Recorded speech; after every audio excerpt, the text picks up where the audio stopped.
Marvin is here, everybody. It's 12:04. People will still join us, and that's okay. But I have been looking forward to this for months. And it's just so cool that we were able to get this amazing group of speakers and panelists from all over the world. So I'm about to hand it off to our amazing moderator. Our moderator is a true pioneer, Tiffanie Marks. She founded Matrix Coworking in 2013, becoming the first female-owned co-working space in Wisconsin. She's also the owner of Horizon Coworking. She's looked to in her industry for her experience, and she's been able to work with Fortune 500 companies and all over the world, trailblazing and finding new possibilities. So we're so honored that she's taken the time to join us here today. And on that note, Tiffanie, thank you for being here. Please take us away. Thank you, Benny, for that very enthusiastic intro. And, thank you to Virtual United, too, for hosting us here, and for everybody in the audience attending. As we all know, this is totally my jam, so I'm really excited to be moderating this panel and to hear from these awesome speakers. We're going to jump right into it. To introduce our speakers today, we're going to start with Leah Roe. So she is the founder and leadership coach at the Perk, which helps individuals and business owners with leadership development, working with corporate culture, and adjusting to remote work styles. So, hey, Leah, thank you for being here. Hi, thanks for having me. Next up, we have Sal Braico. He's the co-founder and the CEO of Pivotal Health. So Pivotal Health is doing some really innovative things, making healthcare easier and more accessible for its users. So thank you for coming, Sal. Thank you. And then Viviana.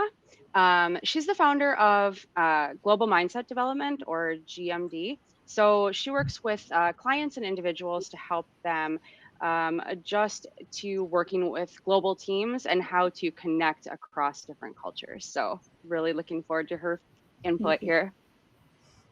Awesome. All right. Well, let's jump right in. So it's true that, people have been working remote for a long time, right? That's not necessarily new, but there are a lot of people and companies now shifting to this new style of work. So Leah, as someone who's done this since before the pandemic, can you talk to us a little bit about what you saw before versus after, and like what kind of shifts are happening in that space?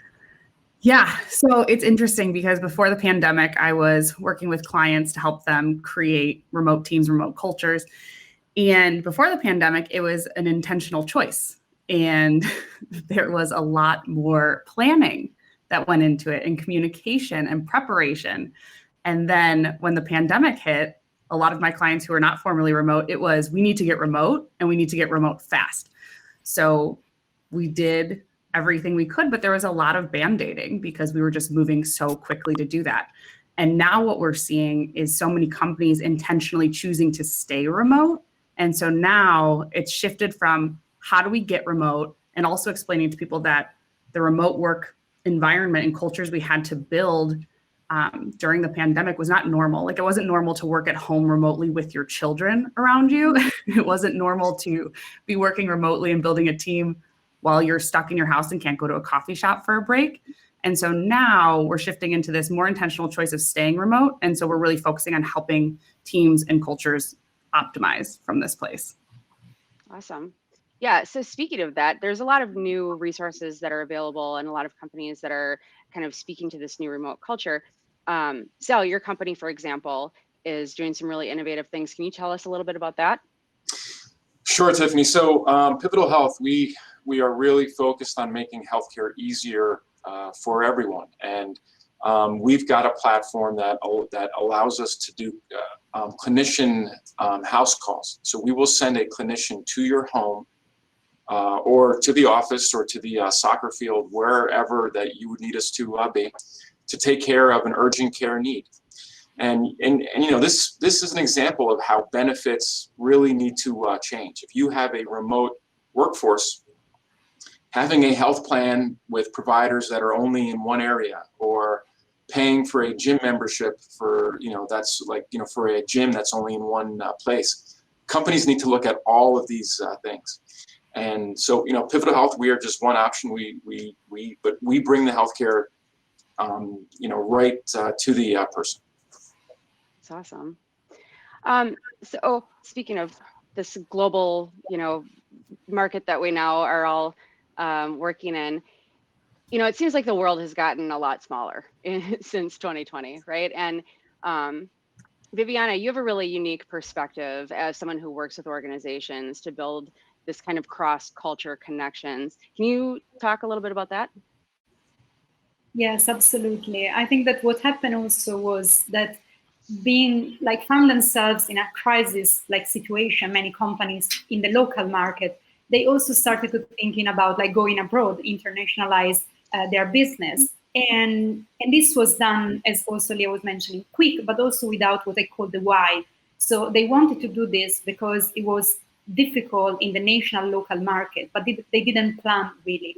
And I found myself managing a lot of let's say small things that then can have a big impact. It's not only about the language, so going to places where you don't know the language, but it's also about the culture and the cultural differences. And we will have also time later also to go maybe a little more in detail, but I can give you just a short examples. That is something very small and simple, and is the how are you question. And if I ask you and the audience, how many seconds will you wait for an answer and pay attention to the answer of how are you? It will be probably a few seconds, because in the US there are 11 cultures, they say, but at the same time your communication is very direct. And if we are here to discuss about business, it's business. In Europe, where I come from, in the Mediterranean, if you ask me how are you, I probably start telling you about my holiday, my family, my dog, and you can get frustrated. But if you don't listen to me, I can get frustrated. And this is a very small thing, but they can really affect the business. And companies were not prepared, and still they are, let's say, when they go global, they really need to consider this. And this is where we try to help them. Sure. I had held a position in Cancun for about 6 months just before the pandemic. And I know one of the things that got me is kissing everybody, every single person that was walking into a meeting, all the kisses. It was something I definitely had to adjust to. So, all right, well, so let's talk about building these teams, right? And so we're moving from, it's obviously a shift in having everybody in the office and everybody outside. Are there positions that any of you feel would be kind of the best positions for companies that are transitioning to working with remote workers, whether that's, in the same city or globally? What are those first few positions that people can fill that will kind of help them ease that transition? That's a good question. I guess I'm a little biased because I feel like any position could be remote and be done well, unless it's you're in manufacturing and you have to have people on the floor. But also being a little bit biased, I started out my career as a CPA, as an outsourced accountant. And so I definitely feel like there is no need for anyone in the finance department to be on site anywhere. So if you have a finance team or an accountant, put them on, get them remote. That's definitely a position you could do remotely. I think it kind of comes down to the person. It's not really the position. It's more of the person. To be very honest with you, some people don't like being, working from home. Some people really like being in the office and like being with their colleagues. And so I think it's less a position thing and just more of a person thing. Awesome. Yeah. Go ahead, Viviana. I'd love to hear. I totally agree. And I actually found myself having my team working remotely during the pandemic. And we also, to help us we also share what we wanted and we needed. And some of my team, they were like, I would like to meet in person. So this is why we also try to have this online, which sounds like coffee meeting online or virtual socialization activities, because it's exactly what I think what Sal was mentioning is also about the person. And so being an inclusive company is you try to give people what it could make them happy and feel that they belong and they are valued in the company. Yeah, that's a great point. And that actually brings me to my next question. So, in helping these teams connect virtually, do any of you have tips for leadership as to how to not only, help kind of manage those relationships to make sure that you have a healthy team dynamic, but also, kind of just making sure, like the vibe check, right? And making sure everybody's being productive and, kind of happy with their work environment. Leah, do you have any thoughts on that? Oh, Sal, you were going for it? No, go ahead, Leah, and then I'll go after. There's a few things. So definitely, I think, one-on-ones, whether you're on site at a company or remote, like having those check-ins are so important. And I love what Viviana said about in Europe, how, you take time to really listen to the person. How are you? That is something we should all start doing. Like in America, like we should ask the question and we should really fully listen. So for leaders in those one-on-ones, ask those questions. How are you doing? And really listen. Don't just be focused on work, be checking in on their emotional wellness. I think that's one of the biggest struggles that I see with organizations these days is balancing that employee productivity with their emotional wellness, which is so important. So that's one for sure. The other thing is, yes, getting together for virtual happy hours is great, but that's still people are kind of getting over that. Like it's a little surface level. So what we've really seen be impactful, what we've started doing with organizations is group coaching for teams. So between 5 to 7 people, teaching a skill that's, emotional intelligence or how to have hard conversations and really connecting people on that deeper level with vulnerability and psychological safety. So that's something that leaders should start thinking about with their teams as well in that remote environment. Yeah, so I mean, I've been managing remote people since probably 2002, and I don't have any with this current company yet. But what I've seen is that you really have to over communicate. You need to make sure everyone understands what the company's goals are, what is going on in like different teams and things, because we had people who are engineers who were like working offshore, and there was a tremendous time difference, number one. Number two, like they were working on their own thing. They didn't know what was going on with this like other team. So we started having a like every 2 weeks have like an update meeting where each team would update everyone else on what was going on. Even if it didn't really affect them, it was still good that they could hear from the other teams. The other thing that I want to say is Slack. I want to just kind of talk about that. Slack is a great tool, right? But it's also a terrible tool. I saw so many problems with Slack over the last couple of years. It wasn't even funny. Oh my God. I would have to say, hey, pick up the phone and call. Don't just Slack, because you can't hear tone, right? I mean, you can't, like, if someone is making a joke, or if it's sarcasm, or if it's just, like sometimes things just like sound mean, and like the person wasn't trying to be mean, but so, I mean, people need to talk. They have to pick up the phone or do this and like actually talk, because using Slack is not good enough. Yeah, I agree. I tell people all the time, it seems like it's gotten easier to communicate with remote teams, but miscommunication has also gotten easier too, because there's so many different, like you said, there's nuances and voice, tonal inflection, stuff like that. Yeah, absolutely. Viviana, do you have any thoughts? Yes, like I totally agree with what was said before. Actually, I'm also working with the United Nations, and the United Nations also started a program of coaching because they realize they need coaching for their manager and actually recruiting coaching in this time. And yeah, working remotely, as Sal was saying, you need to communicate even more. And I can tell you also is a kind of parallelism. What happened when you get foreign people working, or you start working internationally, you have to be clear, because there is also part of change management. And so you have to explain what is going on. So it can be a top-down decision, or have to be a top-down decision, but you have to explain to all the workforce so that they feel included and not threatened by the changes. And for example, in Malta, we have cases. Malta is a small island in the middle of the Mediterranean Sea where I live. And when they started having foreigners, promotion became an issue. So why the foreigner was promoted and not the local? And it was because the rules for promotion, the criteria were never public or publicly shown, because everyone knows. And this is even working remotely. You have to communicate and set rules and make them clear to everyone more and more. Sal, I wanted to say something about Slack too. I agree. It's an amazing tool and it can be a terrible tool at times. And so one of the things that I always recommend that we do a lot is we record ourselves like on Zoom, like reviewing a document or something like that, so that you can still have that async communication, but they're getting the video of you. So they're hearing your tone, they're seeing that, they're seeing my 3-year-old run in randomly. Like they feel like they're a part of that. So that's a way too, you can continue that async communication in Slack, but have more of that emotion and tone in there. Yeah, that's a great idea. Yeah, I love that.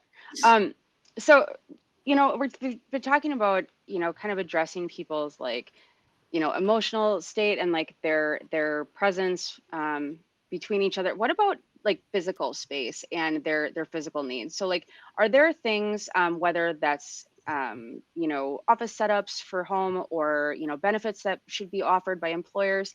What are your thoughts on that? So I'll just take the first. So yeah, I think the best companies, they will set aside monies for this. So and you know, whether you would give each employee, hey, here's $500 or you know, whatever that it is, so that they can buy a desk that will fit their room, they could buy a good chair. You know, it's probably a good idea to get the same cameras and things too for like each employee, so that everyone has the same video quality. I think all of those things are absolutely critical, and most good companies today are doing that. So you know, that I think is a very common thing. And I think, like I mentioned before with the benefits, benefit design is really important. Certain health plans are only good regionally. And so you really need to look at, you know, where people are and the pros and cons of picking each health plan, dental plan, vision plan, you know, all of those things. Those are all really important factors. And the national plans, the Uniteds and the Anthems, they cost more, okay? They definitely cost more. Like just, I mean, I know for a fact, locally, Dean and Quartz plans cost less, okay? But they don't have some of the national coverages that, you know, that the others have. So you really need to kind of factor all of those, you know, things in. Yeah, I think for, you know, physical space benefits, one of the things too is like, I wouldn't recommend just copying and pasting what you're seeing other companies do. Like ask your team, ask what they want. I do enjoy when I see companies giving like a stipend, because some people want a really nice chair. Some people don't want to sit at all and they want a standing desk. Other people don't want to work at their house and they want to use that for a co-working membership. So, right? So I think it's awesome to give a stipend and give some examples of how other employees have used it, but allowing people to make their own choice on how they're most comfortable working productively. Yeah, I love that. Viviana, have you seen anything? I totally agree with what was said. I was also, just a few days ago, I received like a call for a friend of mine. She was living in UK in financial sector, very competitive sector. And as Leah was mentioned before, it's also a sector where it was impossible to think about working remotely before. And she's gonna have a baby, because with the working remotely, she now has like more time, and she was able to plan even a totally different life choice that she had like think about before. You know, and of course, this is also something that companies need to consider, and also the work-life balance. That is also something that like people have been discussing all the past years, but still, I think we all can agree that some of you have worked a lot more working online, and because also, again, some rules were not set, and I agree with Leah, also you didn't ask actually your employees, and trust was a big issue at the beginning, at least, especially in the Mediterranean countries. Like, if I don't see you, will you work, will you not work? So that was a very, very big issue. Then I think that now, after 1.5 years, it's something that through rules, through setting also, and giving some benefits, then they're not then benefits, but something that was, let's say, translated from the office to the remote working, companies are adjusting to. Yeah, and one thing that we're seeing with our clients too, so we're doing a lot of coaching of employees, and because you can give them all this awesome stuff, so they have this awesome physical space, but then employees are feeling like they have to work constantly because they're remote, so they could. And so we've been working with a lot of individuals and leaders and teams on how to create that physical barrier for yourself and that mental barrier of like, I'm leaving work now. Because before you'd have the commute or you literally leave the building. Now it's like you walk 2 feet. So also like thinking about those kinds of benefits of helping your employees emotionally through coaching and things like that to be able to transition out of work at the end of the day. Sure. Yeah, I noticed for a lot. Oh, go ahead. Right. I actually think that that's important, even if you're working in person too, because I mean, with our phones, we're plugged in all the time, the time. And I mean, so, you know, it's like kind of like a badge of honor, but like, well, I'm always plugged in. You could, you know, you can always reach me. And I'm as the CEO, I like literally am, and you know, I do want people to always reach me. But I've signed up for that. You know, like that's I know getting in like. Being a C-level person, you kind of have to sign up to say, hey, I am always plugged in, or like almost always plugged in. But for everyone else, I like tell them, don't answer the phone, don't respond to emails, you know. So that goes for whether you're remote or you're not. Yeah, I was going to say, I noticed that working has kind of turned into like snacking where, you know, you get up and you're like, well, I'm not really hungry, but I'm just going to have a snack. And you're like, well, I don't really need to work, but my computer's right there, so I'm just going to check it, right? And then all of a sudden you're working again at 1 a.m. or whatever random time.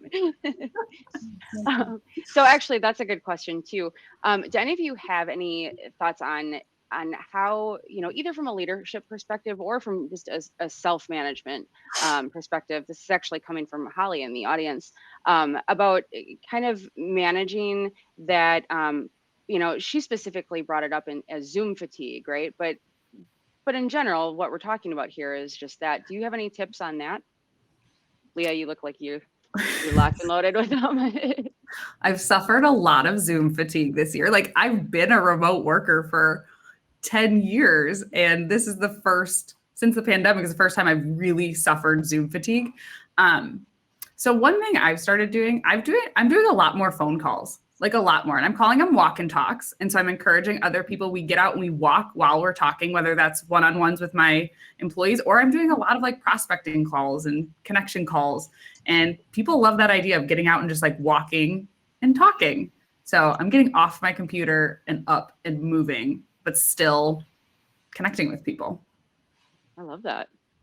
Anyone else have good tips? Yeah, I did the same. So I suffer a lot with Zoom fatigue this year. I work more, was good for the company, and also like I'm the founder, so I agree with Sal. We have also to be available all the time, but at the same time, I also try to set boundaries and also to have. It's difficult also to have a routine because I'm always doing something different, but at least to set a routine for my day. So having my yoga practice in the morning, and then try to have some break during the day, and try to stop to a certain time. Then here time zone can come in as a complication. But yeah, try to set some boundaries for what was possible. Yeah, I mean, I think one practical tip is to turn off the self view so that you can't see yourself. I think that has really helped me a lot. If I'm on a Zoom call, I just try to turn that off. I think, something else is really asking yourself, it's like the old, like, could this meeting be an email? It's like, could this Zoom meeting be an email? So like we're using tools, like recording ourselves on Zoom, or we use AirDeck. We love AirDeck, so plug for them. But like we use AirDeck to send information to our clients or to go over proposals or things. And it's like us recording ourselves and sending it out. So it's like, that doesn't need to be a meeting. Like, so we just like, don't have Zoom fatigue for that either. Sure, and you can still get that live interaction too, right? But yeah, and all those, facial expressions and all the things that come along, you can hear the tone without it having to, I love that. Mm-hmm.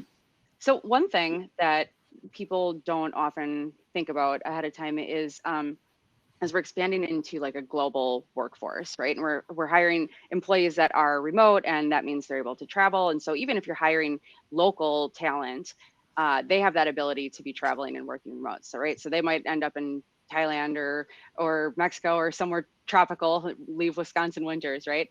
So do you have any thoughts or tips about working with remote teams when they end up in different time zones? Viviana, you probably have experienced a lot of this. Yeah, exactly. And I think then it's a matter of setting the right time. For example, and we are doing a lot and discussing this a lot with clients. If you want also, let's say, so you have, again, try to have your balance, and so try to don't overwork or put pressure to your employees, and so try to organize the day, having also maybe more meetings, but in different days, but at the same time at time that are okay for everyone. So like 2 p.m. is kind of the perfect time in Central European time in this morning in the US, or also America and South America. Is also not too late for some part of Asia. So that's, let's say, is a good time that we have found, and I have found, like working, let's say, from America till Asia. We will do something with Australia in the following weeks. Of course, it will be in the morning, so not too late for them, not too early for us. I have done also like a lot of meetings last year, because I'm part of an international network. I try to like wake up in the night to attend this meeting, to find potential like business partners, but then I found really unhealthy. And so it was like, no, it's a great opportunities. Yeah, I can be in Nigeria and then also in Malaysia, but it's not healthy for me and my health. So I can find this partner also in a time zone that can like be fixed and good for everyone, not to accommodate too much or be into all this international meeting. I think also at the beginning we were like kind of enthusiastic to travel the world virtually. But again, this then is something that you have to be aware, also to be aware of like yourself, take care of yourself, check in of your mental and physical health, and so decide what is the best.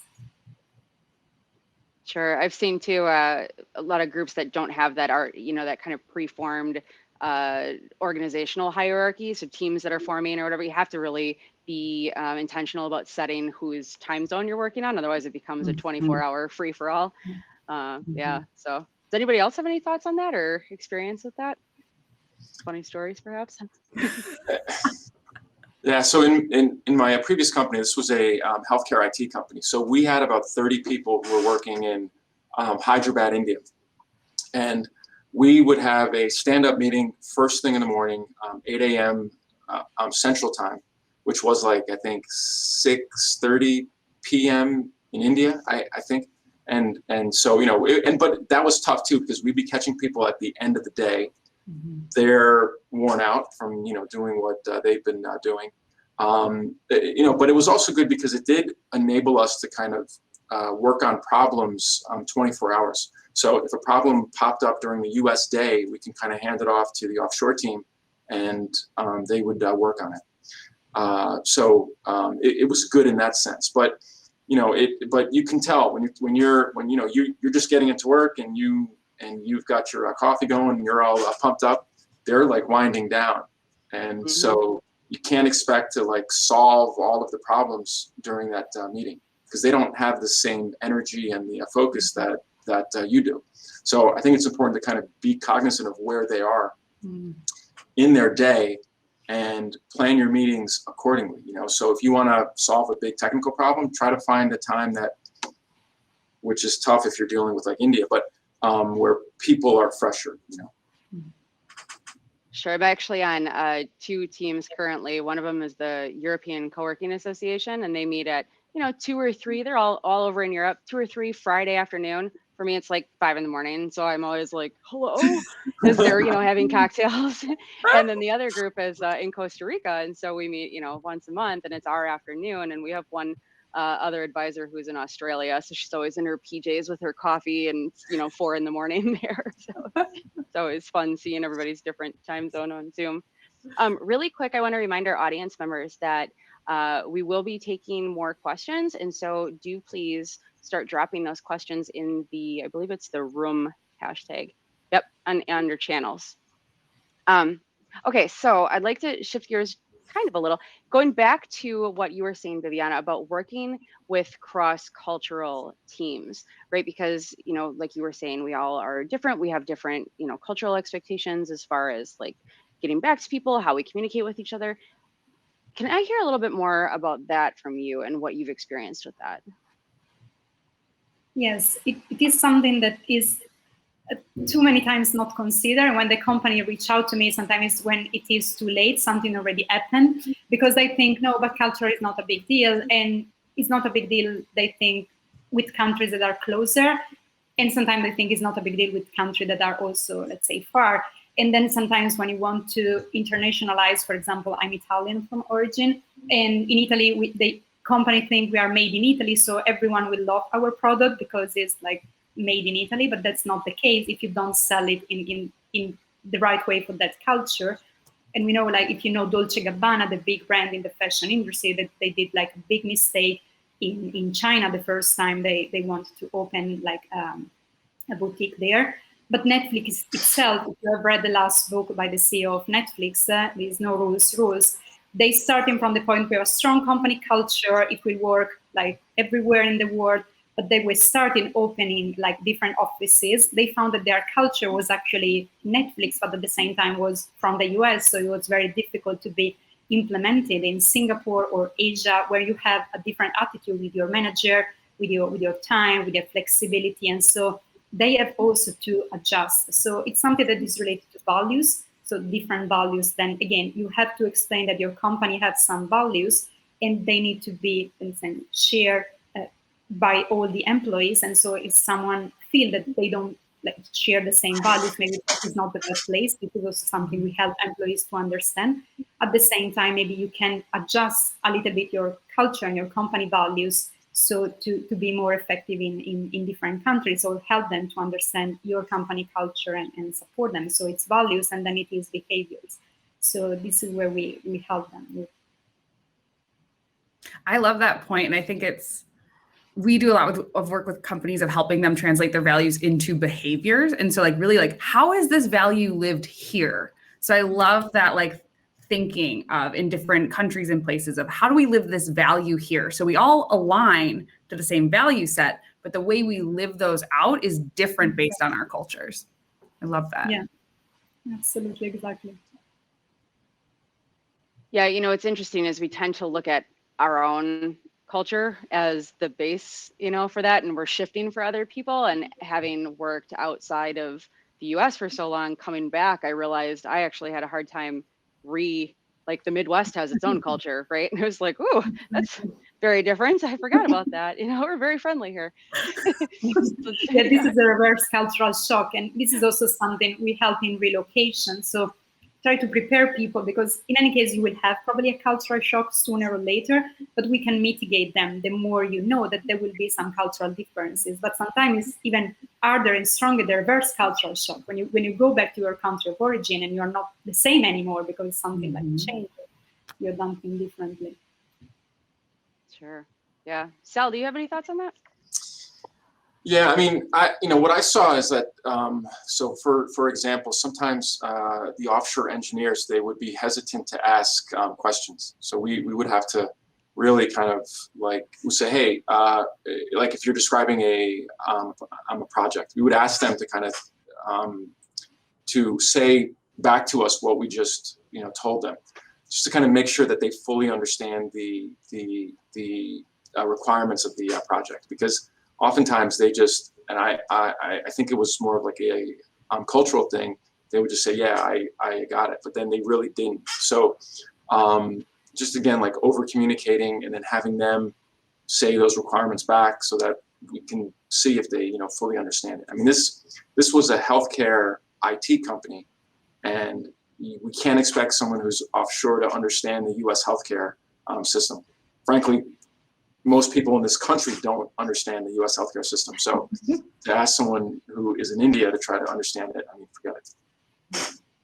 Sure. Lots of times that could be even a language barrier too, right? The way we use our words differently. And so, yeah, I understand that you do, but interesting.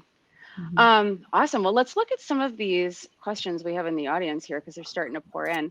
All right. So Ross, do you have any suggestions on combating toxic positivity and encouraging people to be their whole self at work?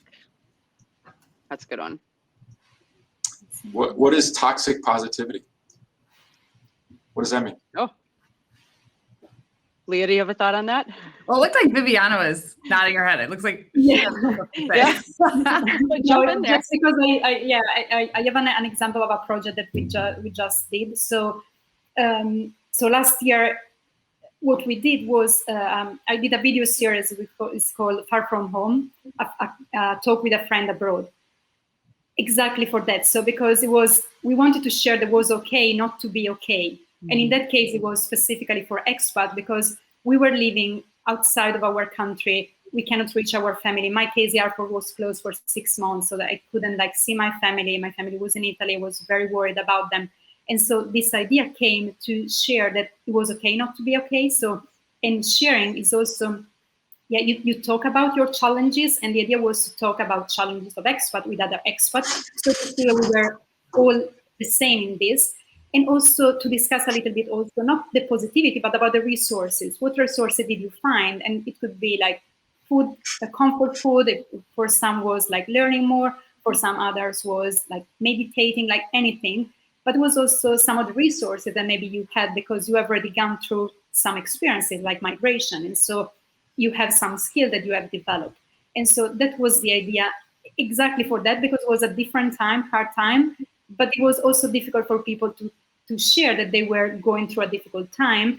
And it was especially even more difficult for manager and CEO that they needed to show that the company that they were there, they were helping them. And so the idea was also then what we did also with our companies was also to help the managers to share with the employees that also they were going through. The pandemic was something like no one expected. It was something no one was prepared. So it was fine. It was human to share like the challenges and not only the positive, then of course discussing the resources. So it's not only the positivity, but what we have here already, what we can do building on these resources. Yeah, and I think like celebrating the differences, celebrating different perspectives. Like I am definitely, I wouldn't call myself toxic positivity, but I'm definitely somebody that swings more to that positive side on things. And my mom actually gave me a really good perspective on this because my husband is, I don't want to say he's negative, he's more of a realist. But I would always say, Mom, Dan drives me nuts. I tell him all these amazing ideas I'm having, and he just points out all the flaws. And she said, Leah, there are people in this world like you who see sunshine and rainbows all the time, which is great. But you need those people that can spot the storm clouds, which is Dan. Because when you bring those two together, that's when you make like real progress. And so I think it's talking about those things at work, how we have different perspectives, we have different ways of looking at things and celebrating that. And as leaders, like leaders of organizations, you need to be the ones to point those out and celebrate them to encourage that different kind of perspective taking to happen. Yeah, that's interesting too. We were talking about earlier not being able to turn off, or the fact that your computer's right there and it's really easy to walk over to. But that also means there's kind of a breach in personal space too, right? So like you don't have a safe space to like shut off. So sometimes other people's like, hey guys, we're gonna do this and da-da-da. Not like it's sitting in the corner of your bedroom now. Instead, you have no place to like escape from that too, right? Yeah. Having to be on all the time. So that's another interesting component to all of this. So I'm going to merge a couple questions here from both Brian and Liz. So Brian asked, how do you have fun in a remote work environment? And Liz had asked, do you have tips on being inclusive of remote staff when you have a hybrid team? So you have some people that are in person and some people that are remote. Do any of you guys have thoughts on that? We would often have people who were remote come to the office like once a quarter or something, or once every 6 weeks. I think it's good to get some in person things, and that's not always possible if like people are on different continents. But it is good to get some face-to-face time, and so I think if it's at all possible, we got a lot of benefit from it. Yeah.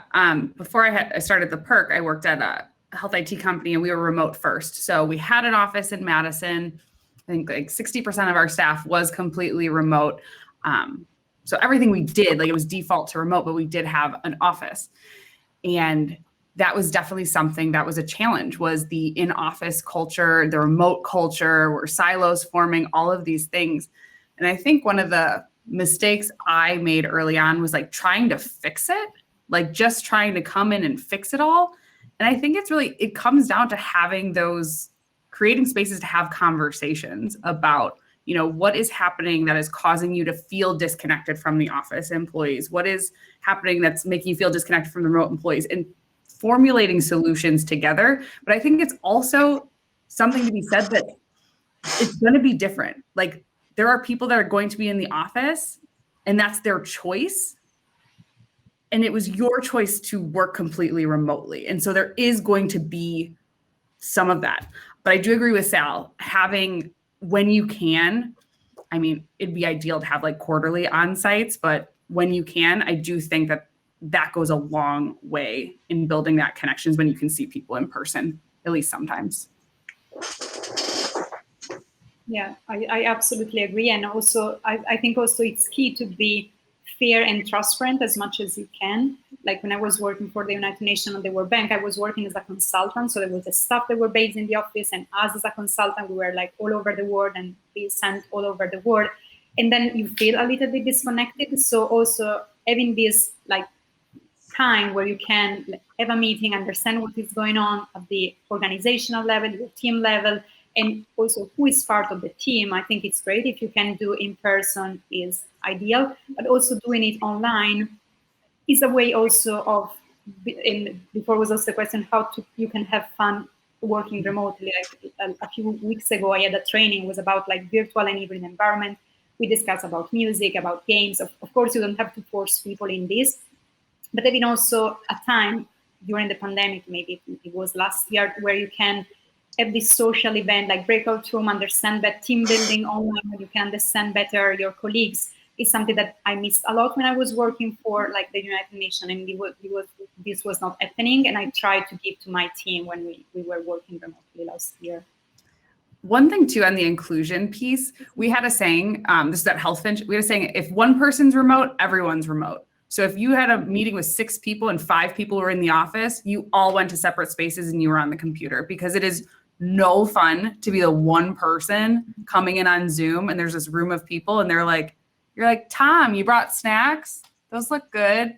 Like, you know, people having side conversations, like you feel totally excluded. Right. That's happened so many times too.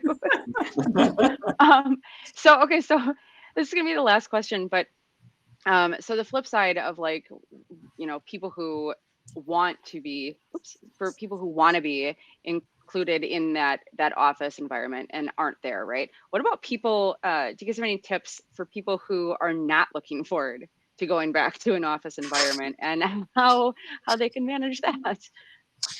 You know, a lot of anxiety. I think that the reality is, so there are more job openings than there are people, right? In this sector, in the tech sector or in healthcare. So I think companies need to be very careful when they try to make someone do anything, because that person can probably just walk.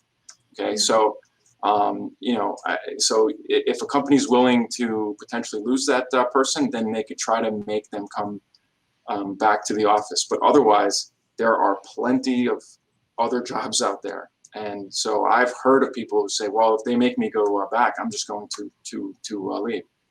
So I mean, that's the reality of today. Yeah, I was gonna say, if people don't want to go back to the office, you don't have to. There's so many jobs you could get right now. But also for companies that are remote, when I was at HealthFinch, that was our selling point for recruiting. We're like, oh, and we're a remote company. People are like, where do I sign? I'll take a salary decrease, whatever. Where do I sign? That's not the same anymore. So you can't just be a remote company. You have to do remote well. You have to think about the benefits that you're offering. Like, you have to get more intentional and up your game too, because there's more competition for remote work now. Yeah, absolutely. And just to add to what was said, that I totally agree, is also you have also more potential now in negotiating about more flexibility because of that. So try to also negotiate if you can. Yeah, I would agree. As someone that has been in this space for quite a while, I was starting pre-pandemic to see larger companies start to shift already and realize that they were going to lose that ability to force people into the office, that remote work was an option. And so people were already, before the pandemic, starting to like, what do we do with these employees? So yeah, no, it's definitely great advice. All right, do we have any like final thoughts from our panelists? Oh, we got a Benny back. Hi there. We were just wrapping up here. Oh, can't hear you. Quick, any final thoughts from people? Anything we didn't get to cover? All right, Benny. All right, and you guys can hear me now? We're back? Yes. Okay, because wow, that was fascinating. That was really amazing. And I think what was so special is really hearing that all these different experiences you guys have illuminating similar lessons. But thank you for being here. Because on that note, I really want everybody, let's have a big round of applause for Tiffanie, Leah, Viviana, Sal. Thank you so much for being here. Thank you so much.